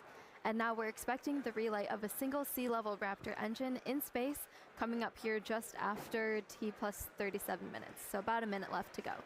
Oh, interesting. The Raptor relight. Just a little while. I think we're tracking to 37 in around 49 seconds or so. So we should be just about a minute and a half. So T plus 37 is going to be the Raptor relight. For some reason, it's not in the graphic. I don't know why it's not at the graphic at the bottom, because that's like a milestone you would think that they would want to show off. This will be the third time that we've tried this. We did it successfully back on Flight 10, and then we did it for the very first time back on Flight 6. This is not a deorbit burn. This is demonstrating essentially all of the systems you would need to do a deorbit burn. So that's obviously your Raptor engine, and then also your header tanks, your smaller tanks in the nose cone, where we have liquid oxygen, liquid methane in a smaller, more easily pressurized container, which we can use for on-orbit burns. And we're also going to tap into those when we do our landing burn. So this will be a critical capability once we go to full orbital missions. You'll have to do a deorbit burn to break out of orbit, send it back down to Earth. But in this instance, we're already on our way back down towards Earth. So this is just going to demonstrate the capability of turning one of these engines on. We should be coming up in just about 20 seconds or so. Looking for one of those Raptor relight coming up Raptor here any engines moment to turn now. Back on. They've been off since we completed that successful ascent burn almost 30 minutes ago. Here we go. Oh, Raptor ignition. Oh, there it goes. You see the Raptors gimbal away from each other to create space. Engine relight. All right. and shut down. Raptor relight looks like. And then you can engine see they three gimbal back forward, into and place. as Dan mentioned, that's a third attempt, and we just did it 3 times in a row. So congrats to the team, the ship Nominal team, second orbit Raptor insertion. team. And then there we heard nominal second orbital insertion. All right, so congrats everyone on the milestone. That was awesome to see. We're 3 for 3. All right. We're gonna take another break, and we'll be back for re-entry at about T+45 minutes. We'll see you soon. So there was Raptor relight. Once again, successful relight. So far, Flight 11 is working exactly as Flight 10 did. So I want to say that V2 curse is over. I don't want to speak too soon because we still have re-entry to get through, but they have had all their milestones successful on this flight, exactly as they were on Flight 10. And I watched my webcam turn off on me again. But we've got... Oh, you got some of the lights down below being visible again.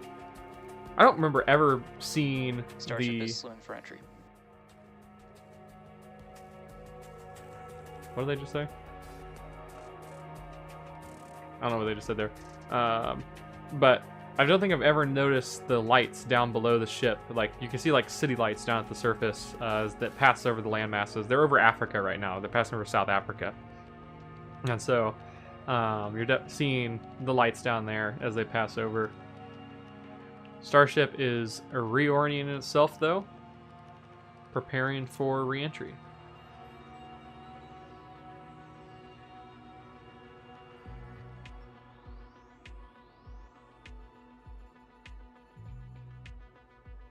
You can see, and I'm going to keep pointing at the graphic down below, the 3D telemetry. You're starting to see that nose start to pitch upwards, bracing itself for re-entry. We're seeing some orange glowing here. That is not re-entry plasma. They're not going through the atmosphere right now.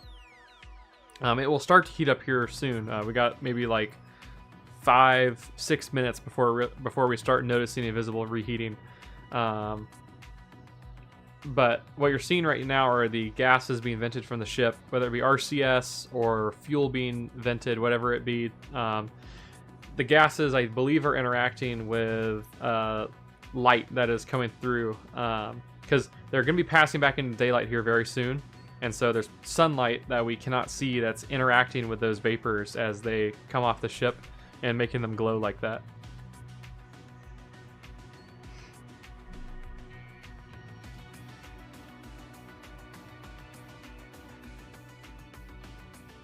Looks like Starship is in its re-entry orientation, though. That nose is pointing straight up, almost. Not a perfect 90 degrees, but just below 90 degrees to really get that surface area to hit the atmosphere to slow it down.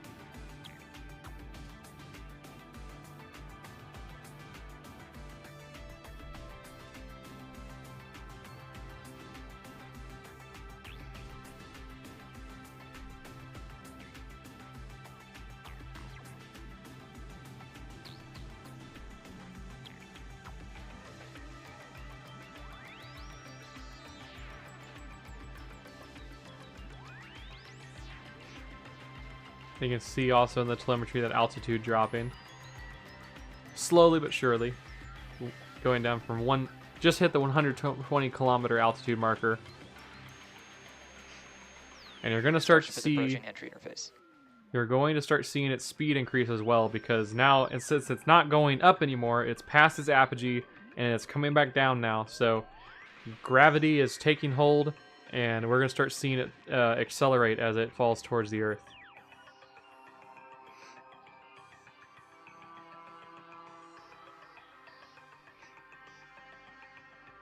Now, I'm going to quote Toy Story here. Some of you might cringe at this, but Starship does not fly, but rather it falls with style. And if any of you get that reference, I might mail you guys some like cookies or something. I don't know, but or if you get, I just said where the reference came from, but if you understand like where it came from, which scene, which movie it came from, I might think about giving you guys some cookies. We'll see. But yeah. Starship is just in a straight, controlled free fall as it re-enters the atmosphere. It's got the flaps on the vehicle guide it back towards its point, but it's still essentially on a ballistic trajectory. If it didn't have flaps, it's still coming down regardless. The flaps just allow it to steer itself better as it comes back in. for its landing.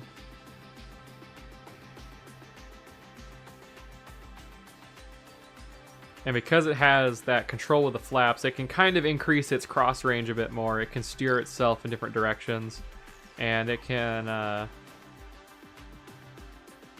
that might be re-entry plasma right there. That's a bit more prominent. It's not like the gases that are kind of appearing and going. I think we have plasma starting to build up on the vehicle. They did just make the call out saying that Starship was hitting a re-entry, was reaching this re-entry interface. So it's probably starting to hit the atmosphere now, and it's starting to slowly heat up. But that glow is a lot more prominent and sustained. A lot more prominent and sustained than the gases we were seeing being vented. So that's definitely our re-entry plasma starting up.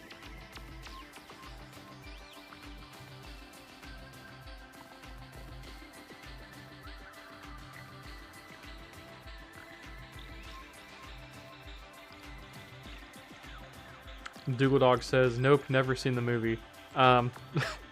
If you have free time, go watch the very first Toy Story movie from the late 90s. You'll see the reference that I'm making. Starship is falling with style, lots of style.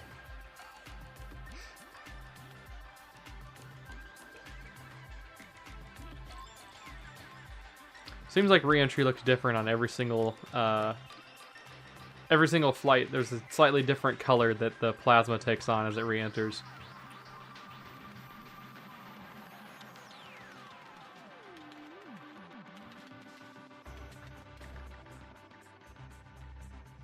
Ship is starting entry. Good attitude. Just got to call out for good attitude on a re-entry. Welcome back, everyone. The ship is currently re-entering Earth's atmosphere. As a reminder, we don't plan to recover the spacecraft today, but just rapid past and below the reliable Kármán line, 100 reusability kilometers. is the ultimate goal. Or 100,000 kilometers, not 100 kilometers. 100,000 On kilometers. the windward side of the rocket there. And, you know, re-entry is a critical phase of flight, and we need information on how the ship systems perform. Re-entry is also extremely demanding portion of flight because we need the ship to scrub off all of the energy we used to launch the rocket. So remember the 33 engines plus the 6 engines on ship that we used to get up into space, we now are using aero braking essentially to scrub off all that energy. And of course, Starlink is a big part of this, giving us the views we have right now, and also Starship's coming in hot. gather as much data as possible, which again is really the main reason why we do these flights. The big thing to keep an eye on here for re-entry is these flaps, making sure we do not lose pieces of them again, and see. On the leeward side of the flaps here. Listen in here. And we have some different mechanisms, some stud out, basically to see if these tiles will hang on. And you know, we can see already here. It looks like we kept most of them, but I think I see a couple there that are no longer there. So the thermal team is definitely going to be digging into that and taking that data to help us iterate on V3. So yeah, Starlink provides us with. But yeah, so the big thing to watch will be burn through on the flaps.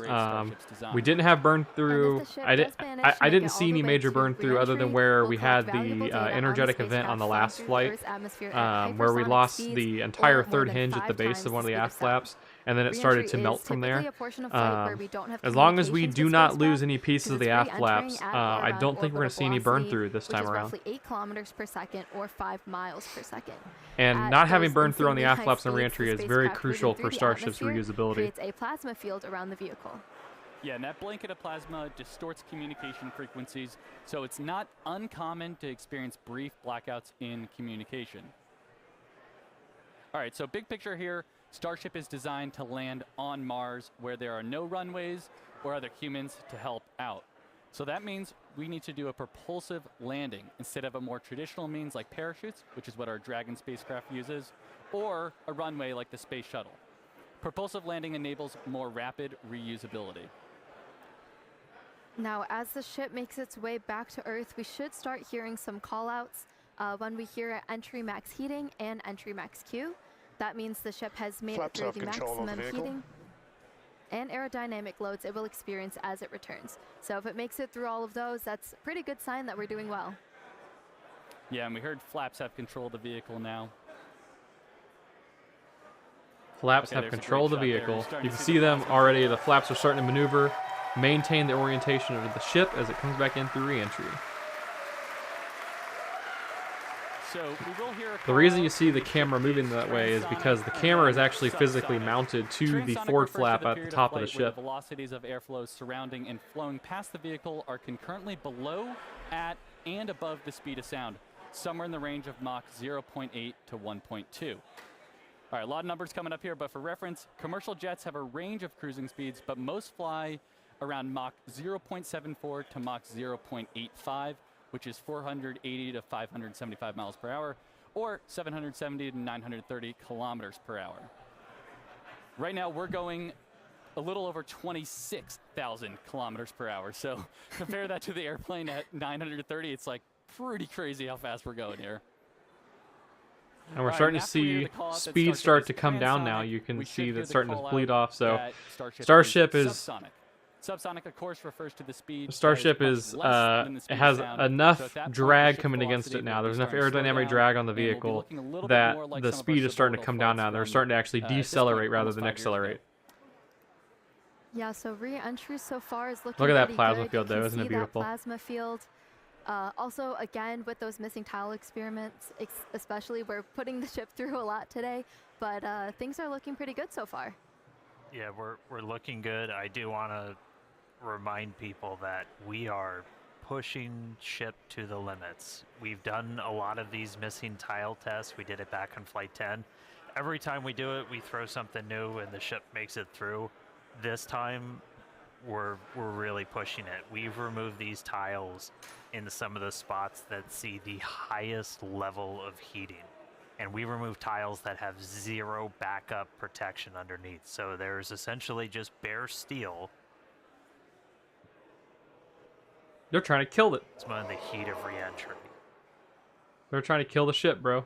And so do not be surprised if this is not a very smooth flight on the way down. But again, this is intentional. We are trying to find what are the limits for ship. How resilient are we to these different issues that could pop up? If we lose a tile anywhere on the vehicle, we want to know what that ultimate impact is going to be. So we've got a couple missing. We had a bunch pulled over the primary fuel, the LOX tanks, everything. This one, we've got a tile missing right on top. So that's going to see some of the highest temperatures during this re-entry, and there's just bare steel right underneath it. So we're going to see if Starship's robust enough to pull through that. Also have some tiles missing around the aft flaps, specifically on the leading edge. So again, we're getting a really good look right at the leading edge. That's getting really intense heating. So again, gonna see if it can make it through. See if all the flaps hold on. See if Starship holds together. But definitely could be a bumpy ride. But this is why we're flying. This is why we're flying in this part of the world. This is why we're putting Starship through these flight tests to really understand what its limits are. So we can then move on to the next thing, which is going to be bringing ships back to the launch site for a catch. But for now, still on this suborbital, the light show continuing. They're really, it sounds like they're I like think we got they keep reiterating like they're 15 really minutes stressing until splashdown. really stressing the ship here Yeah, Dan, on you re-entry. can see All the tiles our they've speed, removed are tiles that are in our like speed really indicator in the crucial bottom left there areas looks where like we're heat starting really to step shouldn't be off getting velocity a to. little bit quicker. And so I'm getting a little nervous that Ship we is may not entering see the this peak thing. heating phase of flight. Oh gosh, peak heating phase. We may be getting to a point where Starship is not going to do too hot here. We're not seeing any burn through on the flaps, which is really good. Flaps are operating nominally, but we have no idea, obviously, because they cannot put cameras at the belly of the ship because the cameras just get melted away.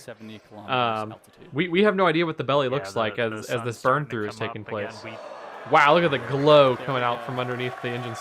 There, the engine bay. We're definitely starting to see some sparks and stuff, which means there is stuff missing from the belly of the ship, it looks like. There's stuff being pulled off. So far this time. If you watch Flight 10, you saw we entered with a little bit missing.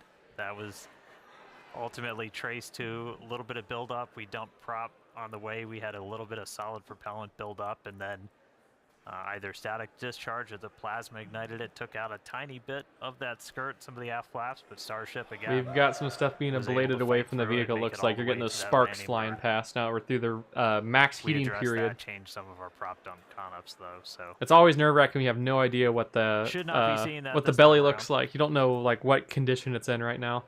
You're not going to see the condition it's in until it gets down to that buoy camera, assuming it makes it down to the buoy.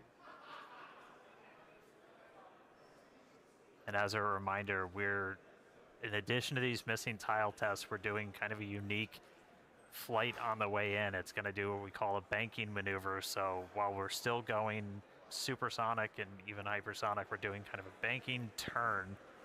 And then we'll do a pretty aggressive turn right as we get into the subsonic and start doing our belly flop. And that's Oh, they are doing it again. designed It's to kind of essentially be so. the approach that we would I've do prepared for this moment on because I return saw this to on launch Flight site 10 and I tower wasn't sure what I was so, looking at until it was don't be explained later. surprised if we see the ship On start to another turn Scott Manley, I think, and explained make a it few in another maneuvers as it video. makes its way Um, down to the But Indian Starship, Ocean. as I Fun fact, mentioned, even though we're doing all because this of its turning, control we're that it has with the essentially flaps, it has targeting the exact cross-range same spot control. in the Indian Ocean So we if went it's to coming last time. in and its current trajectory is off course, so say like Starbase is here and Starship is kind of veering off away from Starbase, it has the ability to steer itself and bring itself back on course.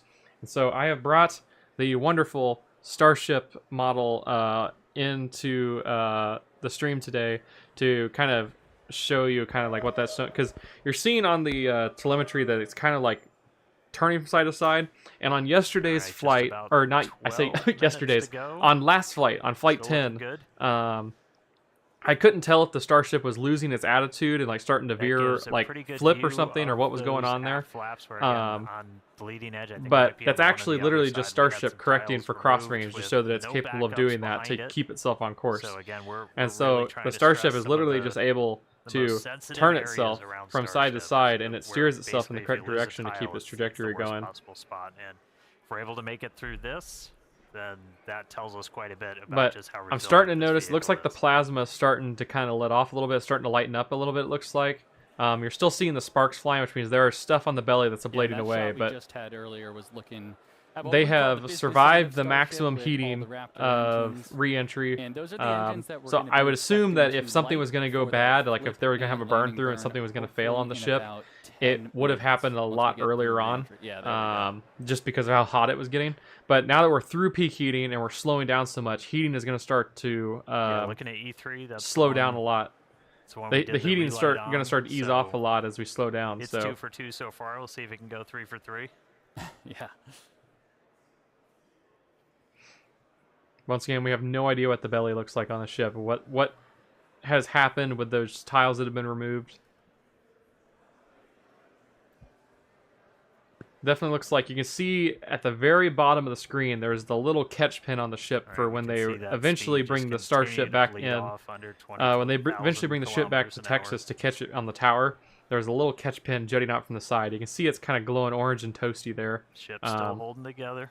I can't tell if it's ablated away or Yeah, and if you it's look just in the glowing bottom orange. Right, looks like we've made it all the way to the Indian Ocean. We're coming up kind of near Australia, the west side of Australia there. So pretty crazy. We're only 56 minutes in, and we've made it all the way, halfway around the world.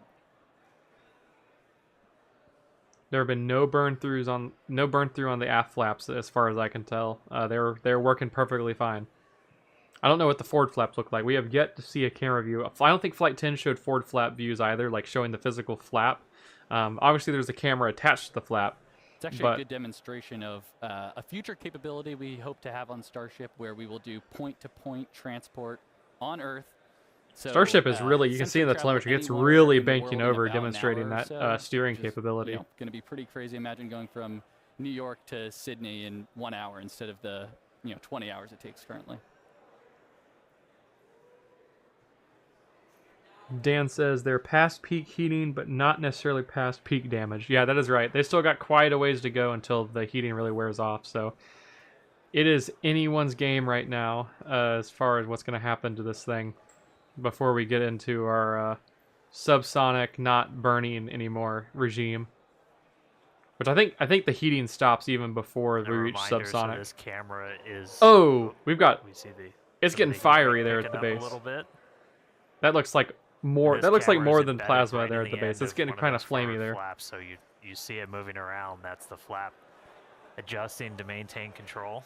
Oh, Starship has just banked It's itself like over we're in the getting opposite into our direction there. bank maneuver. That was like a really hard turn. I don't know if you guys saw that happen. I would like rewind, but I don't want to like interrupt the stream. But that was like a really hard. It Now looks like it power sliding gradually through the turned itself to one atmosphere. side, External temperatures are and then all of a going sudden it was like boom, and just like flipped itself into another direction. It looked a little bit more fiery than usual there, as it did that turn. So I don't know what that was. That looked like more than just plasma. Vehicle is now at maximum dynamic pressure. Maximum dynamic pressure on the vehicle. So this means that the vehicle is experiencing the most forces, the most stress on itself during re-entry that it will experience for the entire duration of re-entry. All right, that So- was basically our reverse max Qs. So If anything bad was most going to happen, if the aerodynamic vehicle was stress going to that get it's ripped going to apart, see like during say there were re-entry, we just burn throughs passed in the through it, structure so from we're where they past removed the that, we're tiles, past if peak anything heat. was going to blow apart right there, it probably would have Ship's still happened right holding there. together. Ship is still going though, so we'll see what happens as it keeps going. So we're currently in this bank maneuver. We're going to see it kind of roll over and do a pretty significant shift as we get down closer to the subsonic speeds.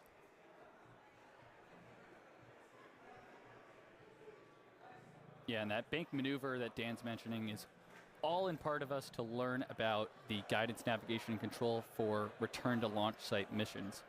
So in the near future, we're hoping to return the ship back to the same pad we just took off on 59 minutes ago, and we've got to do some of these pretty dynamic bankings to make that trajectory work out. Still no burn throughs on those aft flaps. Things are looking really good so far, it looks like. All right, the light show kind of calming down as we're All right, there goes the starting to plasma move field. into the lower parts of the atmosphere. We should hit transonic, so hitting that transition between moving faster than the speed of sound and below the speed of sound in just about 3.5 minutes. Starship has survived Landing re-entry, burn should happen right which is around crazy because they an keep hour pushing and this 6 thing minutes harder and after harder, launch, so we and should it be just about keeps 6 surviving minutes for some away from reason. that. You can see lots of daylight. I say Everybody for cross some your reason, like fingers, I see want if to our survive, but range it team was just able to keep get out it there somehow and manages to keep provide surviving any no matter what surprise SpaceX is views throwing as at this Starship thing. makes its way down. Oh, it's like they Good. heard me. Got a drone view.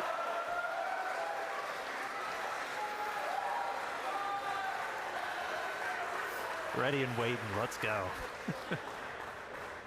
Looks like a Dan, you drone just above the spoke water that there. view into existence there. And again, all brought to us by RTS banking Starlink. maneuver has started. All right, there we go. So we're now starting into our really heavy bank maneuver. Again, this This is gonna be a really interesting maneuver to see what this looks circle like. loop to our actual trajectory. We're heading to the same exact splashdown point, but we're kind of doing a more roundabout way to get there, where it's this kind of big, long half-moon loop and then a really aggressive and a twist right at the very end, and that would line us up with the launch tower. Starship. This is gonna be a really cool view to see if they can keep this drone. If they can keep this drone view up as it gets back down, which Starship is still extremely high up.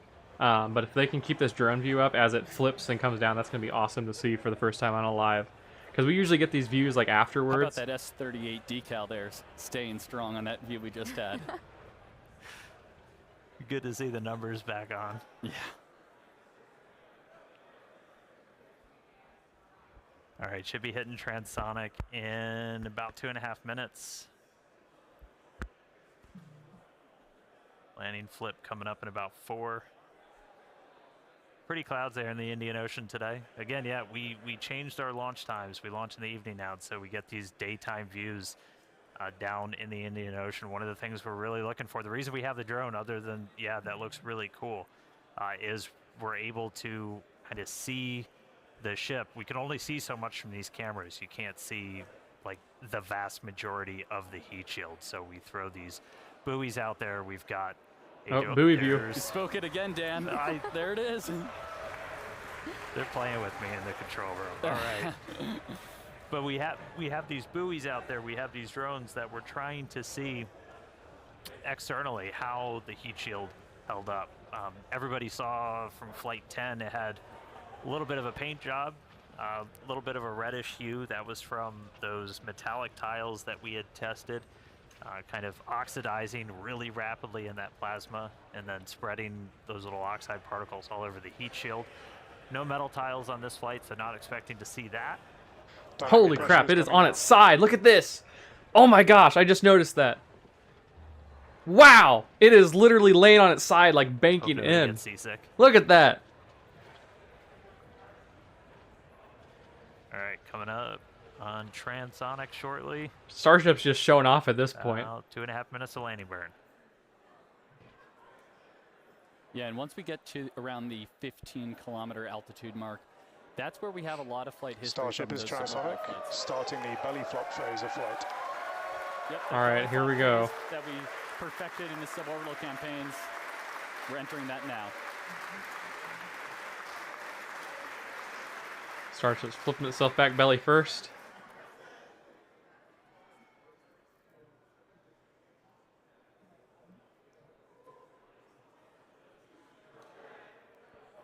Right, starting to get those Raptors ready. Should be 2 minutes away from landing burn. Again, we're going to do a flip.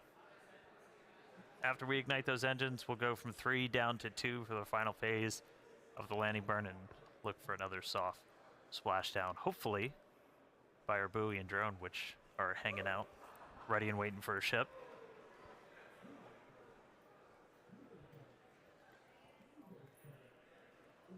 Flap's doing a lot of work right now. I can see it just wiggling. I don't know if that means that there's something wrong with the forward flaps, where like maybe they have to work a bit harder to keep it on course, or what's going on there. I don't remember seeing it move that much in the last flight. All 3 center engines have entered the chill phase. Dan in the chat saying, stay on target. I completely agree. I hope this thing is right on target where it needs to be at. Obviously, all the maneuvers work the way they're supposed to, but we have no idea if Starship is right over its correct landing zone or not. SpaceX knows. Mission Control knows if it's over its correct landing zone or not, because they got GPS on this thing, but we, the viewer, do not know. So the moment of truth will be seeing that drone view. Making its turn for final approach. And here's this kind of aggressive. Oh my gosh, look at the turn twist! That would essentially position it so it's right behind the launch and catch tower. This thing is... They're just showing off at this point. Starship is just like... It's like a ballerina in the air, just kind of gracefully falling from the sky and reorienting itself into whatever position it needs to be in. Flaps are doing exactly what they need to do.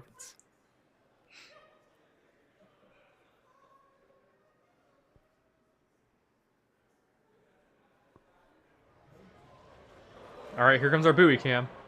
I hope we can get that drone view. I hope we can get the drone again. All right, here comes the flip. Engine relight.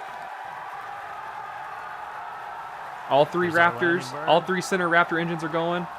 Looks like we had a couple heat shield tiles just fly past the camera there. They blew off there. Starship has landed. Oh, we didn't get a view of the belly there. The buoy had turned away from Starship. But we were on target, 100% on target. And there it goes, blowing up. As we said, we're not planning on recovering the ship today. Hey, welcome back to Earth, Starship. Rest in peace, Starship 38. But we are down right on target. After all of those Ocean. Maneuvers, all of the heating, the stress they put the vehicle through, and it survives once again. What a flight. Starship is literally a tank. Like, there's no other way to describe it. Starship is... It almost feels like it's indestructible at this point. All right. Welcome back to Earth, ship. What a day. A whole lot more to go through. As you just saw, everybody here at Starbase pretty hyped. Hey, Tyler, out of Hawthorne, how's everybody holding up? Yeah, I did see Dan saying the nose flew up. I saw that nose. It looked like as soon as it blew up, the nose just like flew up in the air. You enjoyed those Starlink views too. So congratulations to the team at Starbase and everyone here and around the company. So many employees contribute to the Starship program as we continue to iterate and make progress towards a multi-planetary future. So that wraps it up for us here in Hawthorne. Thank you for tuning in, and back to you guys. Yeah, what an incredible launch today. We had Successful liftoff. Booster completed its objective, successfully splashed down over in the Gulf. Obviously, we saw another amazing Starlink deploy as well from ship. Yeah, we made it through that re-entry, testing all the different experience. We had missing tiles, gave us quite the light show. We had that Raptor relight, 3 for 3. That was ahead of re-entry, of course. And then that awesome splashdown that we just saw, including that dynamic banking maneuver to simulate RTLS when we returned to the launch site. So yeah, we promised maximum excitement, and Starship delivered. Definitely. Congrats to all our teammates at SpaceX and to everyone who's supporting the Starship program. And thank you to all our future customers for your support. We'd also like to thank the fine people of Cameron County, including the residents of its newest city, Starbase, as well as the Coast Guard, the Federal Aviation Administration, the Government of Mexico, and the Australian Space Agency. Yeah, be sure to follow SpaceX on X for updates and about more of the exciting views we didn't get to feature on today's broadcast. And if you're interested in more launch coverage just like this, head over to spacex.com/launches for the most up-to-date information. All right, I will take There goes us our out. webcam. Hey, congrats, Jake and Amanda. You guys did amazing. Man. Great job. All right, today we launched the world's biggest rocket, knocked out all of our objectives. Shout outs to every single person who made this look easy. Thank you to everybody tuning in. We're going to see you back here for the very first flight of our next generation Starship. So we'll see you then. Good night. All right, everyone, and there you have it.